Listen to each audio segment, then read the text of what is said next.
Welcome to the Stogie Geek Show, episode 135.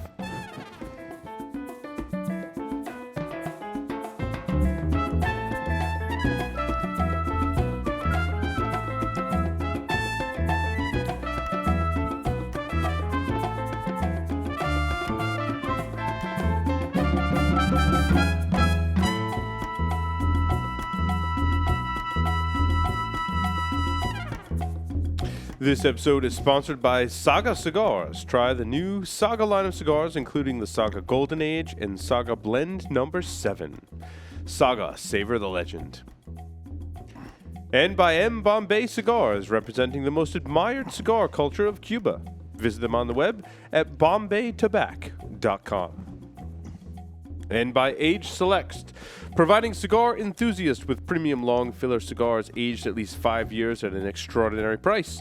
Order online at cigarfrontier.com. And by Mr. J's Havana Smoke Shop, located in Rhode Island. They have an outstanding selection of premium handmade cigars. And by the Havana Cigar Club, located in Warwick, Rhode Island. It's a great place to enjoy a drink and a cigar. Stogie Geeks listeners can find a $5 coupon on our website by clicking the HCC logo. And by AJ Fernandez Cigars, handcrafted in Nicaragua using the finest materials. Brands include the San Latano, Pinolero, and AJ's recently released New World brand. Visit them on the web at ajfernandezcigars.com. And by Debonair Cigars, visit stogiegeeks.com/debonair for a list of retailers who carry Debonair. Buy some today and get a little more Debonair. And by Ocean State Cigars, try the J. Grotto series, including the Connecticut Shade Silk and the newly released J. Grotto Anniversary. Visit them on the web at oceanstatecigars.com. Welcome, everyone, to this edition of the Stogie Geek Show. Very excited to be here this evening, as always. To my right is none other than Stogie Santa. Good evening, everybody. Welcome, Stogie Santa, Thank you. to the studio. Very nice. Look at, we got the two-shot and everything. Hey. You see us conversing. On the lines via Skype, we've got Mr. Will Cooper. Welcome, Will. Hey, greetings, Paul. Greetings, Mark. Greetings. Yes, greetings, Mr. Will Cooper. It's very nice to be here this evening to talk about stogies and all things Stogie Geeks. And we've got a fellow Stogie Geek on the lines, actually. Our very special guest for this evening is none other than José Blanco. José, welcome back to the show, in fact. Yes, I think it's my third time. I don't know why I get invited back, but I really appreciate it. Great to see Mark, Paul, my good friend Coop. We love you, hanging José. in there, guys. That's yeah. why. Yeah. Yeah, So, absolutely. Jose, I don't know where you want to start. I actually, okay, so I do know where we want to start. I'm smoking the Scenarial 65th anniversary, and I don't believe you've ever talked about this cigar on this show before, so I'd like you to introduce this cigar for us. To be honest, Paul, I have not talked about the cigar on any show, so it's going to be like... Thank you. It's going to be, I'll tell you something. When you come from a long line, everybody knows that my father grew tobacco, my grandfather, my great-grandfather, that I worked with Horchy, my cousin, that, he kept running the factory with his father when he was alive. And then when my uncle passed away, he continued. And for all my years that I worked with Aurora and Hoya, you always have in your head to commemorate something. And when you commemorate something, it has to be something that you think about it, you think about the profile. You don't want to do anything like you've done before. And I've done some great cigars, of course. So I took my time, and when we started to work back in September in Señorial, Em and I talked about doing something special to commemorate my 65th birthday. And actually 47 years smoking continuously. So we started to look at Horchy's tobaccos. He has 6-7 own farms plus the tobaccos that he grows. So we had 19,000 bales of fillers and binders, and especially the wrapper that was grown in La Canela. So we started playing with it, and I wanted to make, first of all, something that would be 100% Dominican. I wanted it to be medium to full. I wanted to have that, because of the Dominican Corojo, that Cubaness taste to it. I didn't want it to be overpowering, but I wanted to be on a scale of 1 to 10, 6.5, and a 7, but with a lot of flavor. So if you look at the wrapper, because everybody knows the Dominican wrappers, sometimes they really take time to really have that nice, crisp, sharp burn to it. So this was a wrapper already that Hochi had there for many years. Leaving it there, he wasn't doing anything with it. But when I saw this wrapper, I said, cousin, this is amazing. So we came up with the blends. We took the fillers, Piloto Cubano and Corojo, and the binder and the wrapper. And the way we blended it was taking from the different farms, taking from Jacagua, taking from La Canela, taking from Gurabo, taking from different parts, from different farms. And that's how we got the blend. It's a limited edition. It's going to be only 23,000 cigars. We sold around 10,000, maybe 11,000 so far. So we're going to get the next. We're out of them at the warehouse now in Miami. So we're probably going to get the next shipment next month, and then towards the show will be the last shipment, and then we'll just, as always, keep working on something else. Jose, when you had all that tobacco at your disposal, how do you go about choosing what components are going to be wrapper, binder, and filler with all of those choices? Well, the first thing that you do, and I know a lot of companies do it that way, and I always at my seminars, there's nothing to hide. I want people to be as educated as possible. And in the last year, to be honest, I'm not going to mention names, I've had even some manufacturers and some reps from companies ask me, could I sit in? I said, absolutely, yes.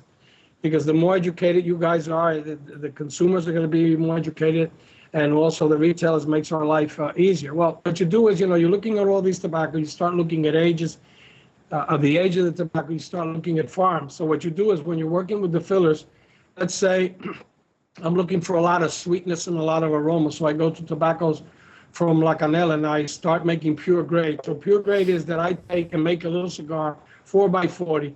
And the filler, the binder, and the wrapper is all components of the same filler. So, we make them, we leave them there, and then we start to smoke them in the panel, myself, my wife, and other people at the factory, and we start to make notes.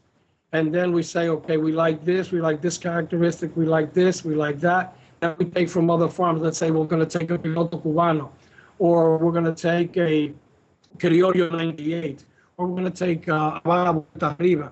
So even though it could be the same, two different seeds grown in the farm, they're going to be completely, totally different. It could be the way the wrapper looks, the way the wrapper burns, the fillers burn, the binders burn also. And I tell people that blending is very similar like cooking. When you're cooking, you're using white pepper, red pepper, salt, you're using garlic, you're using tomatoes, you're using different things.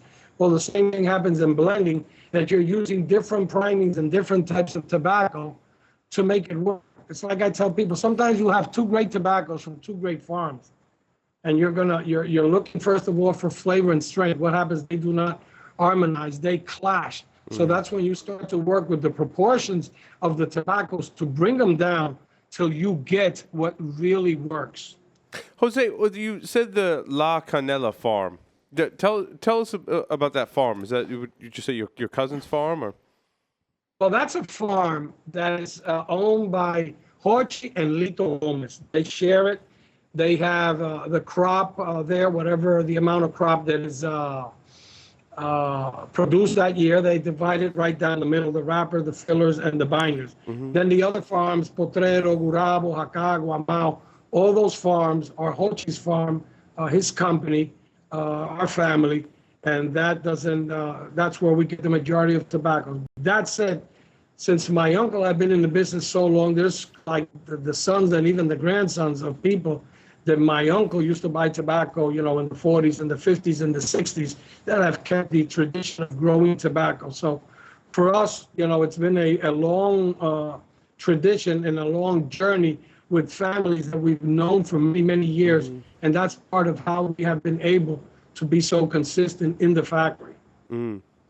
So is it really some of it is proportions, and some of it is just finding different kinds of filler, binder, and wrapper that go together when you have all those? And I know you give the seminars, which is kind of why I'm asking that question, because sometimes I've been to seminars where you smoke two different filler components together, and they don't blend at all. They actually taste bad. But then you add a third component to it, and you're like, wow, all together, that blends awesome. Like, how is that even possible?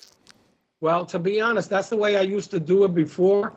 I used to do the pure grade seminars for a cigar that we had at La Aurora that was called the 1495. So what I would bring to the seminar is the four components of all the different fillers. And if I remember well, it was Nicaragua, Brazil, Dominican. I can't remember the fourth. Let me see. Nicaragua, Brazil, Jamaican, Peru. Peru was the other one. And it's right. And a lot of people say, but how can it be? Then we would give them $14.95 to smoke. And they will say, like, wow, the cigar is really good. And people ask the same thing. How could it be possible? Well, that's the way it works. If you were to make, and that's why, I tell people when they smoke like a pure grade of a Corojo, let's say a Corojo Viso, people that really like that really rich, full body earthiness to it, they smoke it and they like it because they like that, that strength coming to it. But you got to remember, if you're just making it with one type of tobacco, it's going to be one-dimensional, and It's not going to be complex. It could be rich, but it's not going to be complex. You always want a cigar to be rich, complex, and balanced. Mm. Yeah, I've always found that fascinating as you do the blending that, individually sometimes, like you said, they might be good, but they lack that complexity. And sometimes I'm like, wow, this is like on its own. Like this tobacco's awesome. And then you start mixing, and you can kind of get some mixed results. So. You said this Sonorial is limited. Now, did you know before that you wanted this size, or did you find that this size kind of lended itself towards the blend? No, it's good that you bring it up because it's interesting. It's a good question. To be honest, I don't bring up things like to talk about it. I'd rather that when I'm doing a seminar or do where people bring it up, because to me it's more interesting. We did it. I think we did it in 3 different sizes, and to be honest, the size where there was more flavor. There was flavor. The flavor was always there, but the complexity and the balance, and the way the cigar smoked, and that 5 3/4 by 55. Was the best performance. And I'll give you an example of something. Many years ago, when I was with La Aurora, we used to have the Preferido Cameroon in that perfecto size, more or less like that one. And it always would score 90 and 91, always good ratings. At that time, the magazine didn't score that high. But we had a friend that said, why don't we just do it in a Robusto and see what happens? And we did it in a Robusto. And even people ask us if we changed something on the blend because it scored 93 and 94, and it was on the top cigars of that year. So the way the tobaccos flow in that shape just made it better. At the same time, we've had things that on a Robusto size or a Corona Gorda size or on a Toro size, and we've tried to do it on a Figurado size, and it doesn't work as well. And that's why sometimes you hear a lot of people say, well, I smoked the cigar in this shape, and now it's totally kind of off. Could it be that they changed the blend? No, it's that it seems that the way, this is my personal opinion, I think the way the tobaccos flow, because on the end of it, I think you get more of a concentration of the flavors and the nicotine and the nitrates into it. It just smokes much better. So you think it's more the way it smokes? Is also the ratios of tobacco, of the different fillers that you have to adjust for the different sizes? I mean, that's also a factor too, correct? Oh, yes.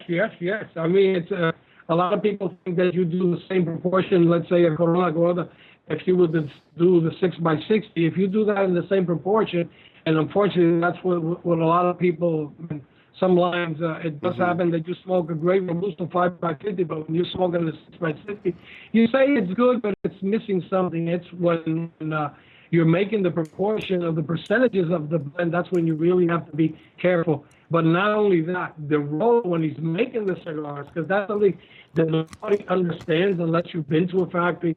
If you put the positions of the leaf in the wrong place, you can have a roll like 50 cigars, and if he takes 2 cigars and that diesel or that ligero is not centered, or the way that the master blender or the materials were given, or he got careless picking up when you're working with 4 fillers and he forgot to put 1 filler, it's going to change it completely. A half a leaf of tobacco can change a smoke totally. Interesting. So it's not just the ratios, but where they are in proportion in the cigar as well. Yes, yes. Well, I'm glad people like you take care of all that, because I like smoking them. And I always have Coop and Mark always giving me a hand too when I do.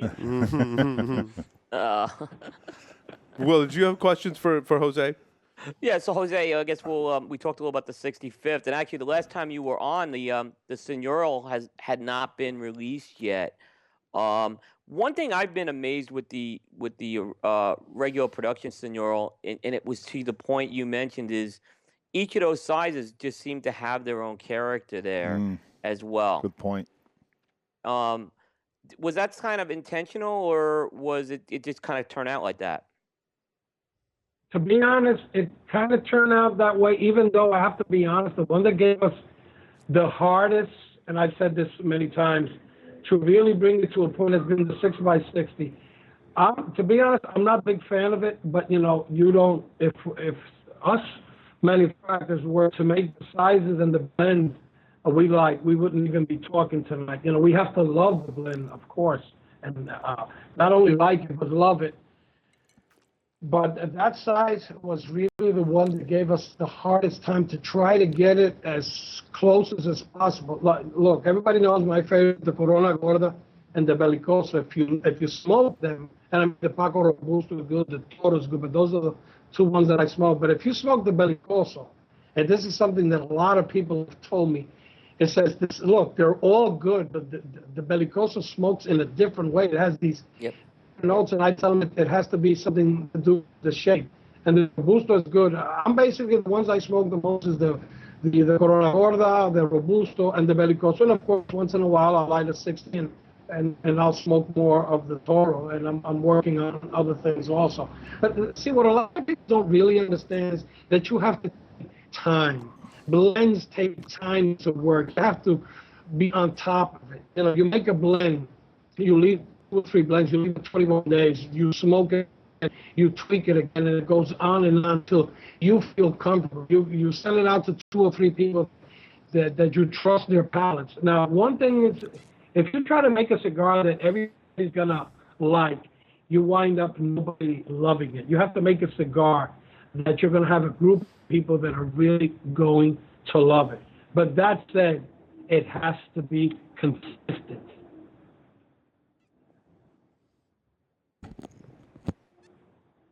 Will, you still there? Yeah, I'm still there. No, totally agree with that.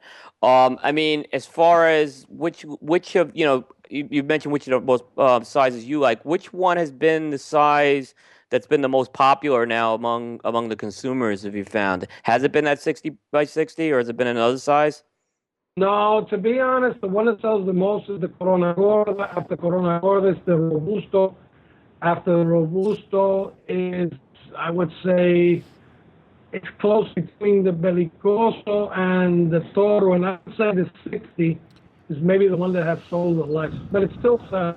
It's not that it doesn't sell the less, but it's more or less an order. Now, the 65th, that has sold incredibly. That is been a winner for us. What do you think? You mentioned that the 60 was right now maybe the least selling one. Are you seeing that trend start to move away from the big ring gauges? I am beginning to see it. I'm starting to see it right now. Too. Well, to be honest, this year I've traveled. Let me see. We went to Canada. We went to We went to Dallas, we went to Miami. Now we were in New Jersey and New York, and then we did now Alabama, Tennessee, and Georgia. And it was funny because talking with a lot of people, and I met some guys that do social media. I am seeing personally, because what the store owners are telling me and what I'm seeing on social media, I've seen people going down a bit. This is not a prediction, but it's a thought that's gone through my mind, that I think that for next year, maybe after the first quarter, you're going to see a lot of people going down. Maybe people who are doing 60, people who are doing 80 and 70, they might come down to 60. A lot of people from 60 to 54. A lot of people from 54 to 50. I've seen a lot of places that actually in Alabama and Tennessee, I was surprised to see some shops that have like 10, 12 different lanceros, and they have like 8 or 10 different Coronadoras, and they said that people are, going towards smaller ring gauges and appreciating it more. But I think I shared this with Coop the last time I saw him in Atlanta. I surveyed about 140 people the year before, and I was asking them about the big ring gauges. And 3 things came up. There were a lot of things came up, but the 3 things that were most out there was, first, it's a value thing. Second, it's a macho thing. And third, it's an American thing. Very well put. It's an American thing, Jose, but if you actually look at what Cuba came out with this year, they went bigger ring gauge for the first time, like significantly. They came out with a lot more bigger ring gauges. Yeah, well, they came out with Bahiki. They did 52, 54, 56. Right. But bigger for them. Bigger for them. Yeah, bigger for them. But then when you see 6x80s, 9x90, and I don't know if I mentioned this before, but at the show last year, the new guys, a lot of them come around, and there was about 3 or 4 of them, and said, is there something that you think that could be done and you wouldn't do it? And I said, yeah, absolutely. Make a cigar 10 by 100 and call it enough.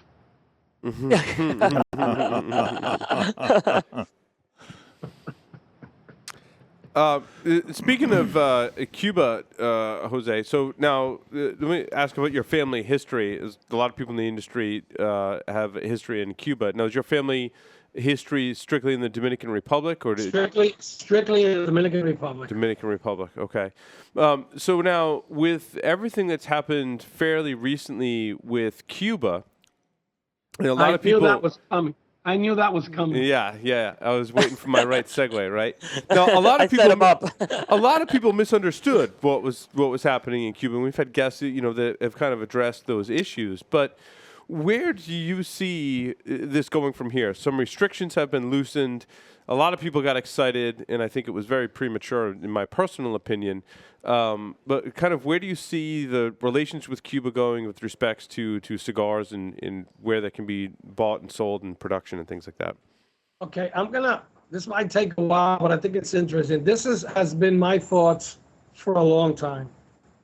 People do not realize that, I gotta be. You got to be politically correct here. I understand. Well, yeah, I know a lot of people down there, and I go there. So, no, the way it is, you have to look at it 2 ways. You have a scenario where the embargo is lifted.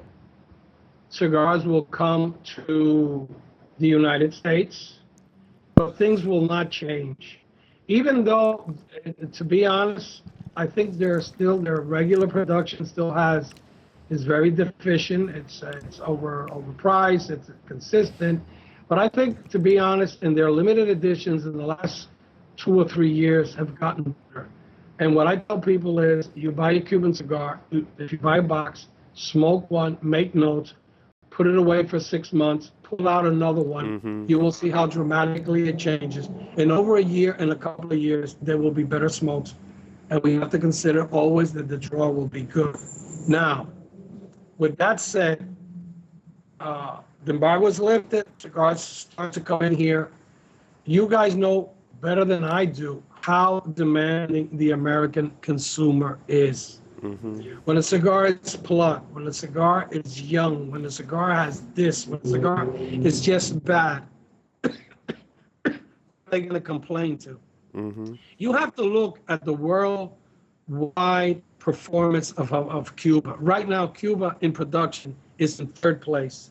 Dominican Republic still is the number one, Nicaragua is two, and Cuba is third in production. But I'll give you an example. 1995, Germany, 80% Cuban, 20% non-Cuban. Last year it finished 65% non-Cuban, 35% Cuban. Wow. With the exception of England, that has been the toughest bone to really crack into. Spain, Germany, France is still pretty hard on it. But if you look at countries like Spain, like Germany, even Sweden, which is a very small country, and we're on our third order now to Sweden. Now, not big, but every time we send a couple of hundred boxes. It's not a big thing. You only have 3 or 4 months where you can smoke. And you see how much the non-Cubans. On my last trip that I went to do seminars in Shanghai and in Hong Kong, I was amazed to see how many non-Cuban cigars were there. Like when I did the seminar we had at Lily Wang from Cigar Ambassadors, 50 guys. Those guys knew about Fuente, about Padron, about La Aurora, about Joya, about Pepin, all that. And she had all those cigars there. Then the second scenario that you have, which I think it's the one that's going to be very critical. Let's say the Castros are out, democracy is back. Then you're going to have the fight of the brands, the factories, the lands. All that will be a mess. So it's not as easy as people think. The majority of people thought, oh, we're going to have Cuban cigars next week. And the one that's the most dangerous of all, and take my word, and God give us all health to see it, is the field day that the guys are going to have with fakes. You will see a guy pull up in a car that's going to say, look, I have something for you. I have a cousin of a cousin of an aunt of a grandmother that has this connection in Cuba, and I have these cigars there. And because a lot of retailers are not going to be able to sell, and the hype for that first year is going to be Cubans, they will have a field day with the fakes. To be honest, because I've done it, you see a lot of people say they smoke Cubans, and sometimes when they come down here at the factory, and I did it before La Aurora and all that, when they rave about Cubans, I have hundreds of Cuban cigars. I would take one and say, hey, what do you think of this? Oh, this is really good. What do you think it is? Well, I took the wrappers from Ecuador and Dominican tobacco, and then I show them the band, the part, I guess, for a run, and they go like, oh, I guess I was smoking fakes. Now, Jose, I want to ask you a question about that along those lines.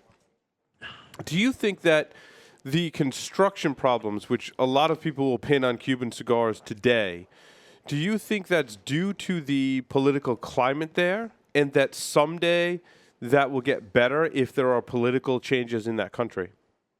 Oh, definitely. Look, when the guys, whoever comes back or goes into there, they're going to have to start fixing something. A roll is making $12 to $14, and everybody knows it, a month in Cuba.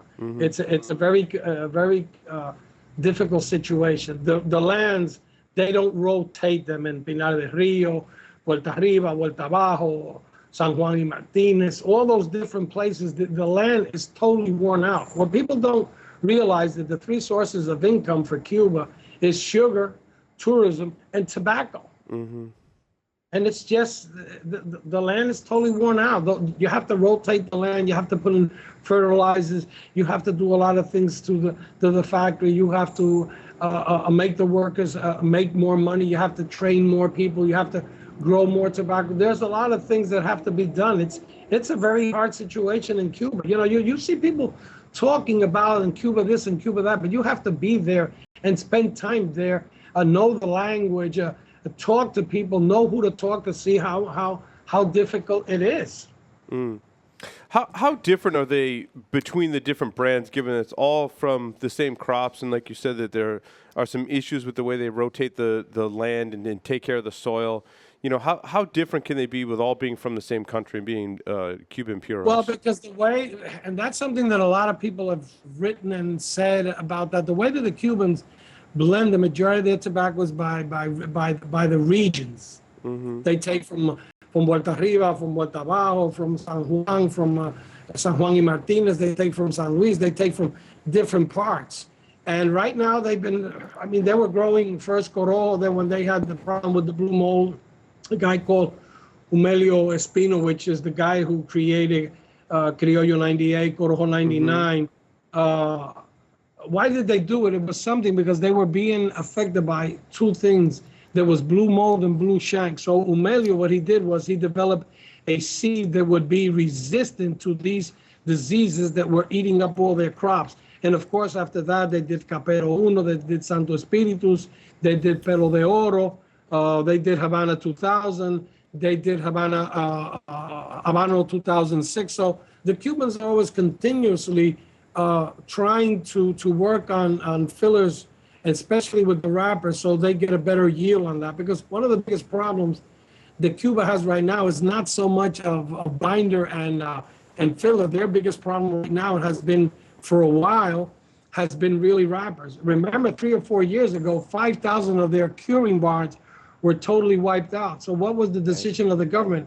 Or we start to repair houses for the poor people that lost everything, or do we do the barns? So they did part of the barns, but they could never get back to those 5,000 barns that they had.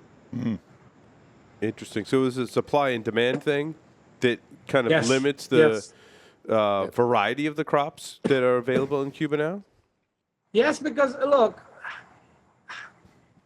let me put it to you this way. They're using tobaccos on their regular production that barely has maybe over a year on it. Some special editions and Behikis and those ones, the regional ones, those are probably using tobaccos that are a little bit longer than the other ones. But do they want to do it? They don't want to do it that way because they know about tobacco. It's the problem. It's a demand that they have for that, and they're just losing the market. Does demand increase a lot more if, let's say, someday the embargo is lifted and you have blenders that are working with Nicaraguan and Dominican tobacco and they want to blend in Cuban tobacco? Does that further increase the demand? And kind of a secondary question is, what kind of blends do you see emerging from that? Look, I've made, and I think I've had this conversation with some of the guys on social media. On my trips there, I always had a good relationship with Alejandro Robaina. And Robaina, every time I would go there, would give me always 300 or 400 nice leaves of wrappers to bring back. Then I had a friend that was that worked there, and when they would go and do events and things like that, especially with a good friend of mine in Canada, he would always save me 10 or 15 pounds of a good Viso and a good Ligero. So every time I had the opportunity, I would bring them back. And I did make some blends, and the one that I really liked a lot was one that we did with a Corojo Dominican wrapper. It was I think it was a Piloto Cubano binder, and then we did, I think it was 30% Cuba, 30% Nicaragua Viso from Esteli, and a 40% Dominican Corojo. And I'll tell you something, it was very good. And I gave it to somebody very high up in the magazine, and one day in Vegas, and he smoked a cigar. So just don't tell anybody I gave it to. He wrote a nice blog about it. And I remember he wrote, "The best is yet to come if this is the way that these 3 countries really harmonize into it." I think that we're going to see a lot of great blends. What I don't think it's going to be possible, at least for the first 2 or 3 years, if we have the scenario where democracy is back, is for anybody really to get from the Cubans is wrapper. Maybe I think that if the crops, and they let a lot of people grow tobacco, we might be able to get some a Cuban filler. But other than that, at least for the first 3 or 4 years, I don't think it's going to be possible. Do you still see a trend today, and I kind of see this trend a little bit, where people are blending the medium-bodied, full-flavor cigars? Do you think they're still trying to mimic some of those flavors from the Cuban tobacco crops, and is there some merit to that? Look, to be honest, there's tobaccos that have a Cubanesque taste to it, but it's not going to be during the whole smoke. It's during the smoke that you're going to pick up certain notes. And if you smoke really Cuban cigars, you're going to pick up what we call a Cubanesque taste. People all the time ask me, what really tastes like a Cuban? You know what my answer is? Another Cuban. It's that unique, Look, right? Yes, but see, that's the thing. I travel worldwide, and I love to talk with people who are open-minded. If a guy tells me that he only smokes Cuban or only smokes Nicaragua or only smokes Dominican, Honduras, we're going to talk, but I'm not going to learn anything, and we're not going to be able to interact. It's like people say, the best tobacco in the world is Cuban tobacco. It's not true. It's good tobacco, but it's different. The same way Dominican is, the same way Nicaragua is, the same way that Honduras is. If you ask people who really are conscientious, they're going to tell you that the two countries that tobaccos are more similar is Dominican Republic and Cuba. Yeah, no, that's a good, but I definitely see that. I definitely see that. Do you have questions? No, Stoke I'm all Santa? set. I got one. Mark, Go ahead, Will. ask me a question, No, man. no. All right, so I got one, and this is kind of, we'll take it a little back to the Dominican, but so the recent pro cigar thing happened in the Dominican Republic. It's the big Dominican Cigar Festival. I'm not asking you to kind of name names or anything, but was there a lot of talk about now the Cuban, obviously there had to be talk about the Cuban embargo being lifted, and what is the mood in the DR? Because I spoke to a couple of big manufacturers out of Nicaragua, and they're like, bring it on, is really what they were saying. Hey, we're ready for this. We know we can go head to head with this. Is that kind of the mood in the DR? It's the same mood, because the thing is, you have to understand that our tobaccos, the majority of people here that have been around, our tobaccos are 3, 4, 5 years.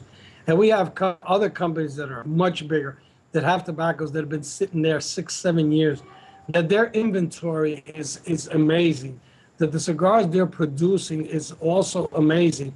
Now, what I see for the first year when it's open, of course, the Cuban cigars are going to have a big demand. But at the same time, you have to look at it this way. The Cubans right now, they're on a short leash of production. They're gonna try to get 25 or 30% of their production into the States.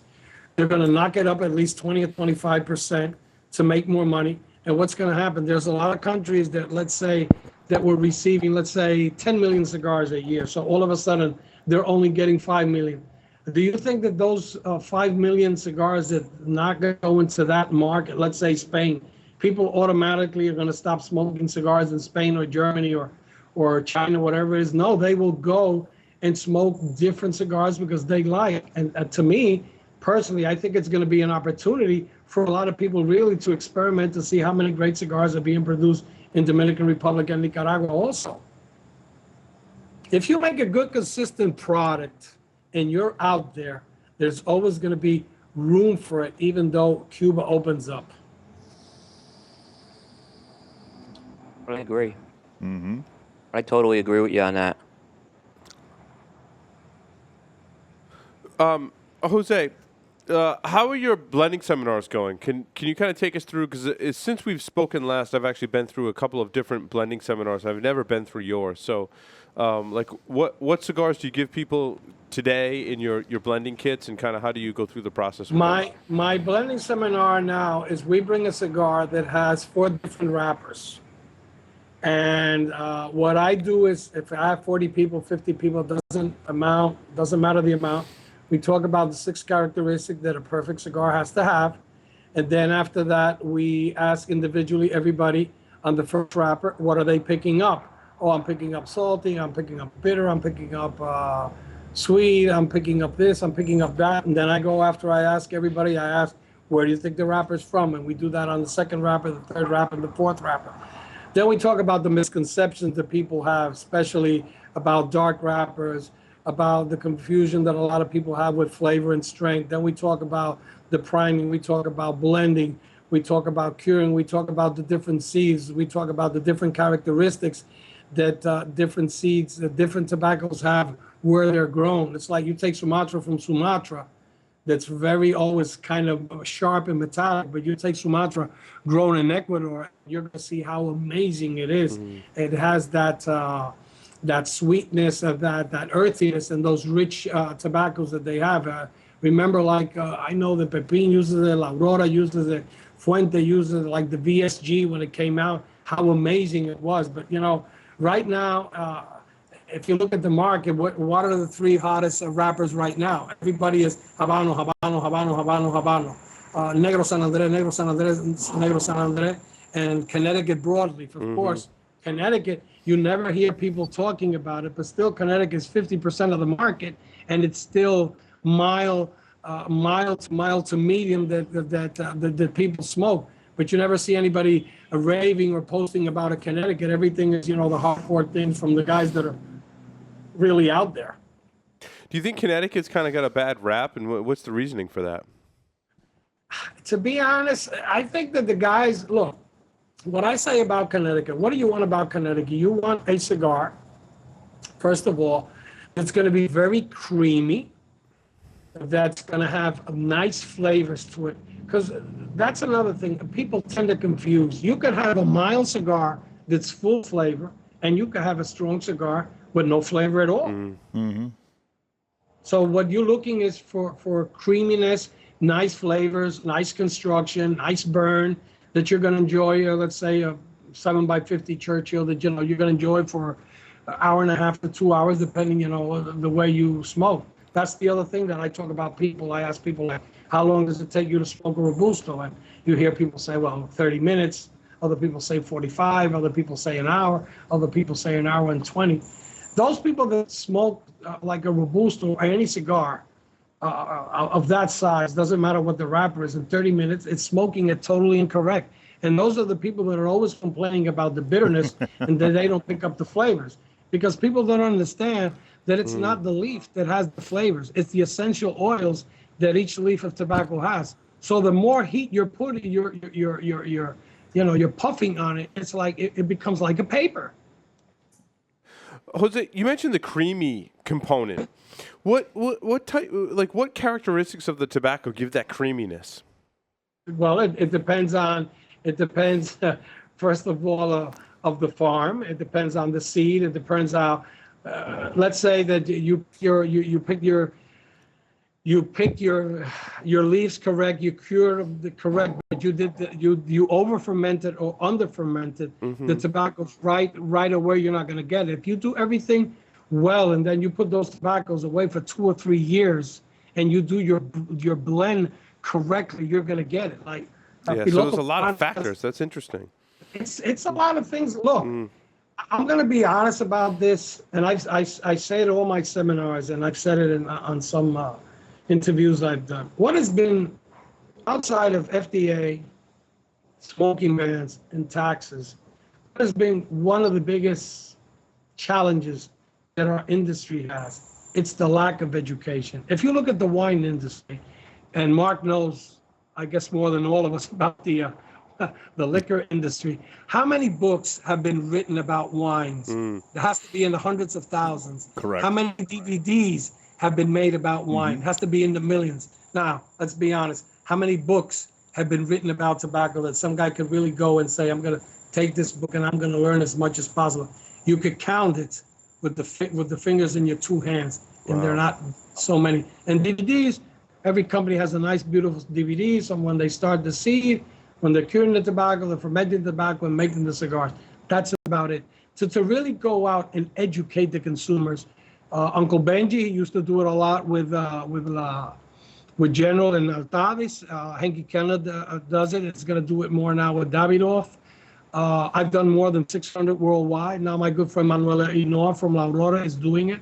I was there yesterday at the factory. Had a good time with him. Yeah, And, I met Manuel. He did a blending seminar for us. He's an awesome guy. Yeah, it's very cool. And actually, I'm going to be doing one now with my good friend Logan of Cigar Federation. We're going to do it for about 300 people in 2 days.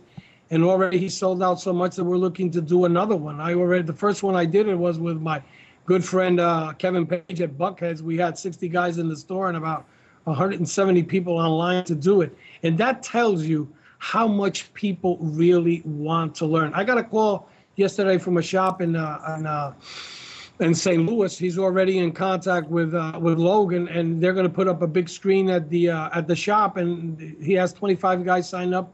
They're going to buy the kit, and they're going to do it live there. So what does that tell you? And it's like I tell most of the guys, and I had this conversation with Coop. You guys do great interviews. You get good news. People, you have a great following, but it's also good sometimes just to bring in a couple of guys to talk about the aspects of the manufacturing cigars, all the things that go into it, talking about the plants, talking about all those things, because believe it or not, people really want to learn. Now, the guy that goes to a shop, he doesn't want to know what's new. He doesn't care about ratings. He's going to pick up that cigar that he's been smoking for the last 10 years. And there's a whole bunch of them. But especially the new generation, because of social media, Twitter, Facebook, Instagram, the blogs, people really want to know. Mm-hmm. Absolutely. Will, do you have more questions for Jose? I think I've hit mine. I mean, I think we hit them. Excellent. Did you have it? Yep. No, I think I'm good. Jose, thank you very much for coming on the Stogie Geek Show. It's a pleasure to talk to you as always.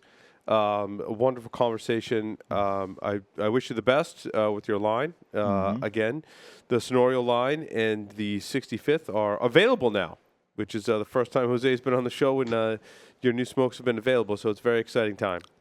Listen, if you have time, Paul and Mark, I'm going to be, I think, the closest to you guys. I don't know how far you guys are from Cigar Room. I'm going to be there on the 15th.